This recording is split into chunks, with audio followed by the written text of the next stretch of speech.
Well, hello.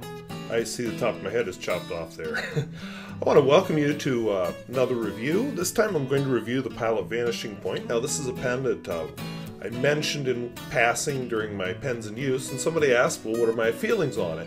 And I admitted that, yeah, I've owned this pen for a while, I just haven't used it much lately. So I'll tell you a little bit about the Pilot Vanishing Point. It's a larger pen. It's a clicky pen. See, it clicks, and when it clicks, the nib comes out. So it is a gold nib, which is kind of nifty. I don't know what to say about it, except it's gold. Inside here, how do we light this? Alright, so we'll do our best here. See, there's a trap door that just springs aside as you push in the cap, and out comes the nib. Anyway, a little bit larger pen. I don't have my usual noodlers here to compare it to, so how about I throw this down? This is a Pilot Decimo. It's also a Vanishing Point. It's a slightly small, or did I say Decimo? I mean Fermo. I guess it's Decimo size. Decimo is a smaller version of the Vanishing Point. The Fermo, I do not own a Decimo, but the Fermo has a twist instead of a click.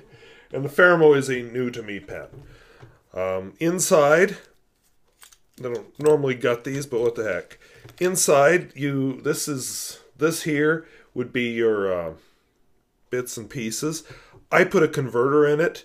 You can use the Pilot cartridges as well, and then there's a little metal cap to put over the cartridge so it doesn't die or something. I don't know what exactly happens there, but yeah. And it comes in a variety of nib sizes, and, you know, to make sure it lines up correctly, you have this little doohickey there, a little track. So, all in all, it's good for its purpose. Now, I'll just go ahead and say it. I don't like this for long extended periods of writing. It's too dry. It is too, not that comfortable. I mean, the clip is okay. It's not super annoying there. It's not as bad as I thought it would be, but it's not my favorite. It's just, I don't know, I like other Pilots better. That said, it does do a good job at its purpose, which is you can write just like you're using a ballpoint. So I'm using the Kyonuto, and by the way, this is a medium nib. I believe I forgot to mention that. I'm using the Kyonuto Yamabukuro ink, which translates as bright yellow, apparently. Is it a flex nib? Oh, heck no.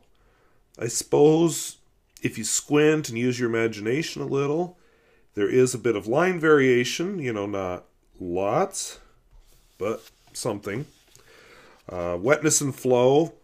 I described this in my comment, my response, as sort of a dry writer. I think because it is such a tiny narrow nib and such a tiny narrow feed, that's probably why. Not that it's inconsistent or anything or stops writing, it just meh. Let's see, smear test. Since this is a dry writer, you're not going to see much smear. I have not ever done this with this pen, but yeah, see. I knew that would happen. And then as far as reverse writing,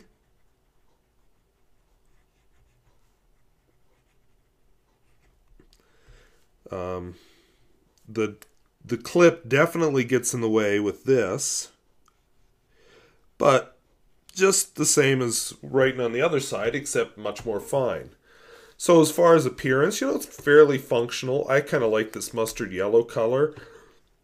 It comes in a variety of colors. They even have some fancy Radon. I think it's pronounced that way, or Rodden. I'm not sure.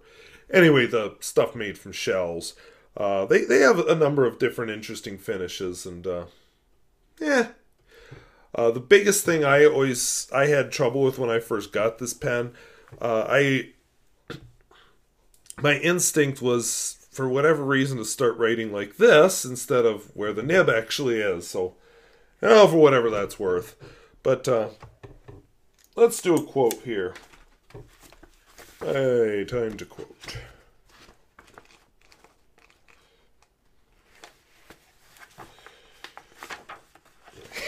Okay, not the quote I'd planned on using, but this was funny. And heck, after recent events in U.S. history, maybe it applies.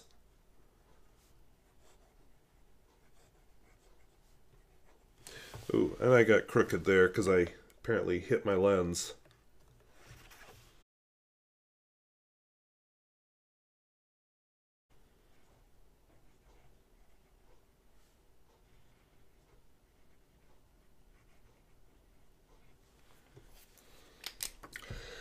So, would I buy this pen again if something happened to it? Honestly, no. It's not one I'm going to give away or trade.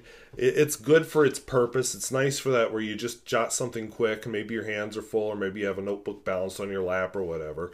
But it doesn't thrill me especially. It uses the small Con 50, Con 40 converter. It's kind of dry. It's not an exciting writer. It's just functional for what it does. And, you know, for what it does, good. But yeah. And my own opinion is they're generally overpriced. Now I got this one for quite a lot less than they're usually priced. I'm not sure why, but may have been where I bought it. But you know, it's just not anything special. Now, I will be honest, not that it's a favorite pen, but I do like the Pilot Fermo much more. So when I get around to reviewing the Pilot Fermo, I will have much kinder things to say about it. So that's an option. I suspect I would like the Decimo better. It seems too big. I don't know why. Usually big pens don't bother me, but in this case it just seems too big. So yeah, there's not much else like it out there. There's the Lamy Dialogue 3. There's these Pilots, and I can't think of any other clicky pens, but if you know of any, let me know in the comments. I probably haven't heard of them, but I'm always open to learning new things. So anyway, I hope this was interesting, hope it was useful, and I thank you for watching. We'll see you later. Bye-bye.